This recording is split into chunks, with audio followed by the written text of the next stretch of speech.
আমার party all India Trinamool কংগ্রেসের পক্ষ থেকে এই বিশেষ আলোচনায় অংশ নিতে উঠে আমি সবার প্রথমে পেহেলগামে যে জঙ্গি হামলা হয়েছে, যে জঙ্গি হামলায় ২৬ জন নিরপরাধ ভারতবাসী নিহত হয়েছেন, তাদের মধ্যে আমাদের বাংলার ৩ জন আছেন, বিতান অধিকারী, সমীর গুহ এবং মনীষ মিশ্র।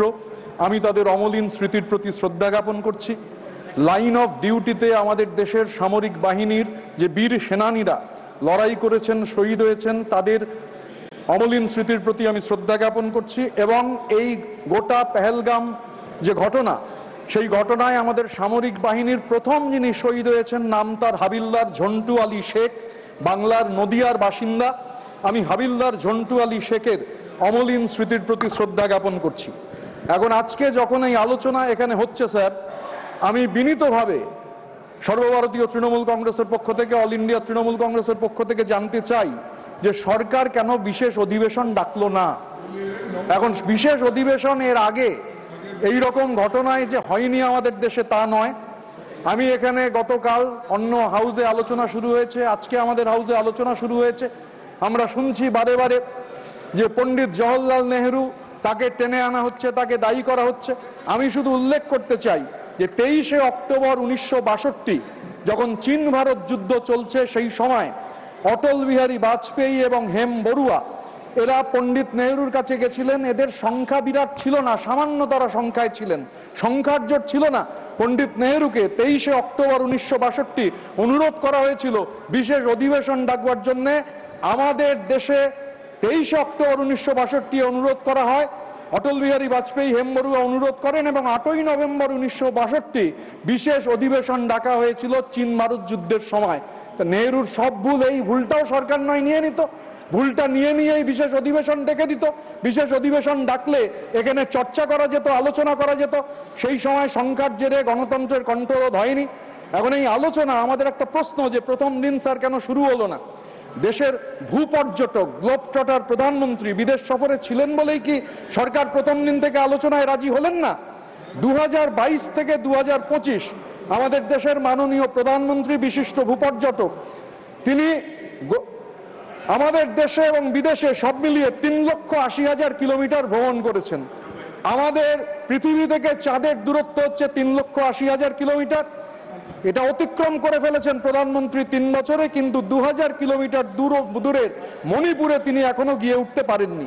আমরা বিশ্বাস করি আগামীকাল প্রধানমন্ত্রী আমাদের এই হাউসে বলবেন, এবং আমরা অত্যন্ত বিনীতভাবে এই আবেদন জানাতে চাই যে আগামীকাল যখন এই আলোচনা হবে, তখন ভোট চুরি নিয়েও কবে আলোচনা হবে এটা নিশ্চয়ই সরকার বলবেন। স্পেশাল ইন্টেন্সিভ রিভিশন, এসআইআর নিয়ে পার্লামেন্টে কবে চর্চা হবে, আমরা তৃণমূল কংগ্রেসের পক্ষ থেকে জানতে চাই। এখন প্রশ্ন উঠছে স্যার, এই যে যারা ঢুকেছিল লাইন অফ কন্ট্রোল থেকে ২০০ কিলোমিটার পর্যন্ত ভেতরে ঢুকে এলো, নিরপরাধ মানুষ খুন হলেন, তারপর তারা চলে গেল, ২০০ কিলোমিটার অতিক্রম করলো। এই যে নিরপরাধ মানুষ খুন হলেন, এদের প্রাণ চলে গেল, এই যে এত ম্যাসিভ ব্রিজ জাতীয় নিরাপত্তার, এর দায় কে নেবে? এটা বলতে হবে দায় কে নেবে। ইন্টেলিজেন্স ফেলিয়ার যদি হয়ে থাকে স্যার, তাহলে প্রশ্ন হচ্ছে ইন্টেলিজেন্স ব্যুরোর চিফ ১ বছর এক্সটেনশন পেলেন কি করে? এটা হামলার ১ মাসের মাথায় এক্সটেনশন হলো। এই ওনাকে দায়ী করার বদলে কি তাহলে পুরস্কৃত করা হলো? এ কোনো কম্পালশন ছিল? এই প্রশ্নগুলো ৫টা খুব এই প্রশ্নগুলো আনক্যানি কোয়েশ্চেনস। আমাদের সর্বভারতীয় সাধারণ সম্পাদক অভিষেক বন্দ্যোপাধ্যায় আগেই এই প্রশ্নগুলো উত্থাপন করেছেন। এবং বিশেষ করে এই যে পেগাসাস স্পাইওয়্যার, যে পেগাসাস স্পাইওয়্যার আমাদের দেশের রাজনৈতিক নেতাদের ওপর, আমাদের দেশের সাংবাদিকদের ওপর, বিচারপতিদের ওপর, তাদের ওপর স্পাইং করবার জন্য এই স্পাইওয়্যার ব্যবহার করতে সরকার পারদর্শী। আমাদের জানতে ইচ্ছে করে, জানতে চাই আমরা সরকারের কাছ থেকে যে জঙ্গি নেটওয়ার্ক ও সন্দেহভাজনদের ওপর পেগাসাস ব্যবহার করছে না কেন সরকার? পেগাসাস ব্যবহার করলে তো এগুলো জানা যেতে পারে। এখন জঙ্গিরা কোথায়? এই যে ৪ জন যাদের ছবি পাবলিশ করা হয়েছিল, এই ৪ জন যারা এই নৃশংস হত্যাকাণ্ডের জন্য দায়ী, তারা সবাই জীবিত না মৃত? ঘটনা ঘটিয়ে তারা ২০০ কিলোমিটার কি অতিক্রম করে চলে গেছে? ক্লিয়ার স্টেটমেন্ট কেন সরকার করছে না? এই হিরণ্ময় নীরবতা কেন? আমরা জানতে চাই সরকারের কাছ থেকে। আমাদের পার্টি সর্বভারতীয় তৃণমূল কংগ্রেস, আমাদের নেত্রী জননেত্রী মমতা বন্দ্যোপাধ্যায় বারবার এটা বলেছেন যে পররাষ্ট্র নীতির প্রশ্নে সবসময় আমরা কেন্দ্রীয় সরকারের পাশে। আমরা গোটা দেশ, 140 কোটির দেশ, জাত, ধর্ম, বর্ণ, রাজনৈতিক পরিচয় এগুলোর ঊর্ধ্বে উঠে সবাই সরকারের পাশে। কিন্তু তাহলে এই যে পাক অধিকৃত কাশ্মীর আমরা কবে ফেরত আনতে পারবো?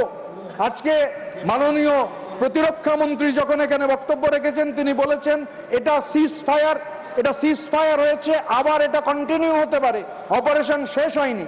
ঠিকই, অপারেশন আবার চালু হতে পারে সরকার মনে করলে, কিন্তু প্রশ্ন হচ্ছে অপারেশন চালু আবার হলে, আবার যদি মার্কিন যুক্তরাষ্ট্র থেকে প্রেসিডেন্ট ট্রাম্প বলেন যে না সিজ ফায়ার করতে হবে ট্রেডের জন্য, তখন সরকার কি করবে আমরা জানতে চাই। এই যে 140 কোটি মানুষের আবেগ, এই যে পাক অধিকৃত কাশ্মীর আপনি নিলেন না, কেন নিলেন না? এই আপোষ কিসের জন্য? দেশ জানতে চাইছে, দেশের আম জনতা জানতে চাইছে। পেহেলগাম পরবর্তী সময়ে 33টা দেশে পৌঁছেছে আমাদের আউটরিচ প্রোগ্রাম। এরা কারা যাবে পার্টির সঙ্গে আলোচনা হয়নি, যদিও আমাদের পার্টি মনে করেছে যে না, এটা সরকার ঠিক করতে পারে না, আমরা ঠিক করব, আমাদের পার্টির প্রতিনিধিত্ব কে করবেন, এবং সেই অনুযায়ী অভিষেক বন্দ্যোপাধ্যায় আমাদের সর্বভারতীয় সাধারণ সম্পাদক, তিনি প্রতিনিধিত্ব করেছেন। Second largest opposition political party, এই গোটা ডেলিগেশনে তাদের কোনো লিডার ছিল না, তারা গেছেন। Third largest opposition political party, তাদের কোনো নেতৃত্ব ছিল না, সমাজবাদী পার্টি, তারা গেছেন। এখন আমাদের প্রশ্ন ইচ্ছে করে জানতে, আমরা চাই যে সদনে এই কথাগুলো উঠুক যে ভূপর্যটক প্রধানমন্ত্রী, বিশ্বগুরু প্রধানমন্ত্রী, পৃথিবীর 4র্থ বৃহত্তম অর্থনীতির প্রধানমন্ত্রী উল্লেখ হয়েছে, কিন্তু তবু বলা প্রয়োজন যে আন্তর্জাতিক অর্থনৈতিক ভান্ডার IMF 1 বিলিয়ন মার্কিন ডলার দিয়ে দিল পাকিস্তানকে, বিশ্বব্যাংক 40 বিলিয়ন মার্কিন ডলার দিয়ে দিল অর্থনৈতিক সাহায্য ও দীর্ঘমেয়াদী বিনিয়োগ করলো পাকিস্তানকে। ক্রস বর্ডার টেরোরিজমে যারা ধারাবাহিকভাবে যুক্ত একটা দেশ, আন্তর্জাতিক স্ক্রুটিনি হচ্ছে না, আন্তর্জাতিক স্ক্রুটিনি এড়িয়ে তারা কি তাহলে বারবার খালি পুরস্কৃত হয়েই যাবে? রাষ্ট্রসংঘের নিরাপত্তা পরিষদের কাউন্টার টেরোরিজম কমিটির ভাইস চেয়ারম্যান পেয়ে গেল পাকিস্তান 1 মাসের মাথায় পেহেলগাম কাণ্ডের, যেখানে গত 10 বছরে 2 লক্ষ কোটি টাকা খরচ হয়েছে আমাদের পররাষ্ট্র মন্ত্রকের জন্য। আমি ঝন্টু আলী শেখের কথা উল্লেখ করেছি স্যার। ঝন্টু আলী শেখ একজন হাবিলদার। নদিয়ার তেহট্টতে ঝন্টু আলী শেখের মরদেহ যখন গেছে, তখন গোটা আশেপাশের গ্রাম মানুষ ভেঙে পড়েছেন, হাজার হাজার মানুষ শ্রদ্ধা জানাচ্ছেন। 26 তারিখ এপ্রিল মাসের 2025 শনিবার সবাই ছিলেন। আমাদের পার্টি তো বটেই, অন্যান্য রাজনৈতিক দল ছিল না কেবল একটিমাত্র রাজনৈতিক দল। কুইজ মাস্টার হওয়ার প্রয়োজন হয় না এটা জানবার জন্য, যে কেউ জানেন বাংলায় যে কোন রাজনৈতিক দল যায়নি। বিজেপির কোন নেতা রাজ্য স্তরের সেদিন যাননি ঝন্টু আলী শেখকে সম্মান জানাতে। এখন হাবিলদার ঝন্টু আলী শেখ স্যার, যে নদিয়া জেলা, এই নদিয়া জেলার পলাশী বলে একটা জায়গা আছে স্যার, 1757 সালে যখন স্বাধীন বাংলার শেষ নবাব সিরাজদৌল্লার পতন হচ্ছে, যখন ইংরেজ বণিকের মানদণ্ড শাসকের রাজদণ্ডে রূপান্তরিত হচ্ছে, সেই সময় মুসলমানের ঘরে জন্মানো স্বাধীন বাংলার শেষ নবাব সিরাজের বিরুদ্ধে যে ষড়যন্ত্র, সেই ষড়যন্ত্র করেছিলেন আরেকজন মুসলমানের ঘরে জন্মানো মির্জাফর। কিন্তু মির্জাফর একা ছিলেন না, মুসলমানের ঘরে জন্মানো মির্জাফরের সঙ্গে হিন্দুর ঘরে জন্মানো জগৎ শেঠ, হিন্দুর ঘরে জন্মানো রায়দুল্লভ, হিন্দুর ঘরে জন্মানো উমিচাঁদ এই ষড়যন্ত্রে সামিল ছিলেন। আর পলাশী রামবাগানে সিরাজ পরাজিত হয়েছিলেন, কিন্তু বাংলার মাটি এটা দেখেছিল, বাংলার মাটি এই বার্তা দিয়েছিল যে সিরাজের জন্য, মুসলমানের ঘরে জন্মানো সিরাজের জন্য রক্ত দিলেন কারা? রক্ত দিলেন মুসলমানের ঘরে জন্মানো মীর মদন আর হিন্দু ব্রাহ্মণের ঘরে জন্মানো মোহনলাল। এই যে ইতিহাস, এই ইতিহাস তো আপনি চাইলে মুছে ফেলতে পারবেন না।